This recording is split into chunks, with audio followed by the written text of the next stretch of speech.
നമസ്കാരം. ഇന്ന് നേരം പുലർന്നപ്പോൾ ലോകം കേട്ട വാർത്ത ഇറാനിൽ അതിശക്തമായ വ്യോമാക്രമണം അവസാന നിമിഷം റദ്ദാക്കി എന്നതാണ്. ട്രംപിന്റെ ഈ നിർണായക നീക്കത്തിന് പിന്നിൽ ഗൾഫ് രാജ്യങ്ങളുടെ ഇടപെടൽ വലിയ സ്വാധീനമുണ്ടാക്കി. ലോക രാഷ്ട്രീയം വീണ്ടും നിർണായക വഴിത്തിരിവിലേക്കാണ് നീങ്ങുന്നത്. ഇറാനും അമേരിക്കയും തമ്മിലുള്ള സംഘർഷം അതീവ അപകടകരമായ ഘട്ടത്തിലെത്തിയെന്ന റിപ്പോർട്ടുകൾക്കിടയിൽ അവസാന നിമിഷം അമേരിക്ക ആസൂത്രണം ചെയ്തിരുന്ന വൻ സൈനിക നടപടി നിർത്തിവെച്ചുവെന്ന വാർത്തയാണ് ഇപ്പോൾ അന്താരാഷ്ട്ര സമൂഹം ശ്രദ്ധയോടെ കേട്ടത്.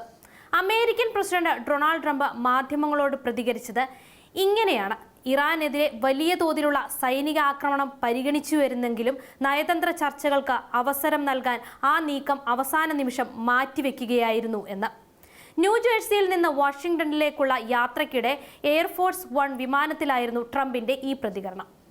റിപ്പോർട്ടുകൾ പ്രകാരം സൗദി അറേബ്യ, UAE, ഖത്തർ തുടങ്ങിയ ഗൾഫ് രാജ്യങ്ങൾ യുദ്ധം ഒഴിവാക്കി ചർച്ചകൾക്ക് മുൻഗണന നൽകണമെന്ന് അമേരിക്കയോട് ആവശ്യപ്പെട്ടതായി പറയപ്പെടുന്നു. മേഖലയിലെ സ്ഥിരത തകർക്കുകയാണെങ്കിൽ അതിന്റെ പ്രത്യാഘാതം ആഗോള സമ്പദ് വ്യവസ്ഥയെയും എണ്ണ വിപണിയെയും നേരിട്ട് ബാധിക്കുമെന്ന ആശങ്കയാണ് ഗൾഫ് രാജ്യങ്ങൾ മുന്നോട്ട് വെച്ചത് എന്നാണ് വിലയിരുത്തൽ. ട്രംപിന്റെ വാക്കുകൾ പ്രകാരം സൗദി കിരീടാവകാശി മുഹമ്മദ് ബിൻ സൽമാനുമായി നടത്തിയ ടെലിഫോൺ സംഭാഷണത്തിലും സമാധാനത്തിനായി മുൻഗണന നൽകേണ്ടതെന്ന അഭിപ്രായമുണർന്നുവെന്നാണ് അദ്ദേഹം പറയുന്നത്.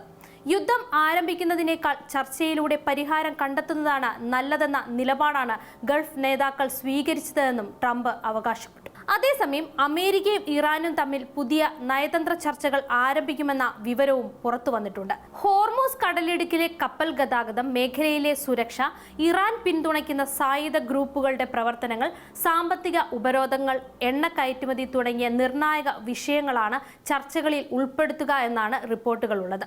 എന്നാൽ ട്രംപ് ഉന്നയിച്ച എല്ലാ അവകാശവാദങ്ങളും ഇറാൻ ഇതുവരെ അംഗീകരിച്ചിട്ടില്ല. പ്രത്യേകിച്ച് ഹോർമൂസ് കടലിടുക്കുമായി ബന്ധപ്പെട്ട ധാരണകളെ പറ്റിയുള്ള വാർത്തകൾക്ക് ഇറാന്റെ ഔദ്യോഗിക പ്രതികരണമൊന്നും വന്നിട്ടേയില്ല. ചില വിഷയങ്ങളിൽ ഇപ്പോഴും യാതൊരു അന്തിമ തീരുമാനവും ഉണ്ടായിട്ടില്ലെന്നാണ് ഇറാൻ വ്യക്തമാക്കുന്നത്.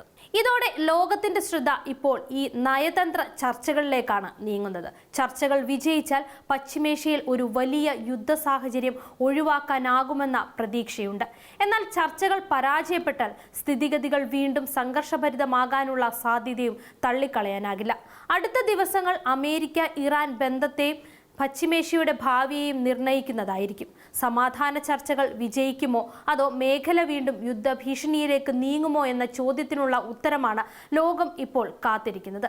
എന്തായാലും ലോകത്തെ വിറപ്പിച്ച അണുബോംബ് ഭീഷണികൾക്കും യുദ്ധകാഹളങ്ങൾക്കും ഒടുവിൽ ഇറാനുമായുള്ള യുദ്ധത്തിൽ നിന്ന് അവസാന നിമിഷം അമേരിക്ക പിന്മാറിയതിന്റെ ആശ്വാസത്തിലാണ് ലോകം.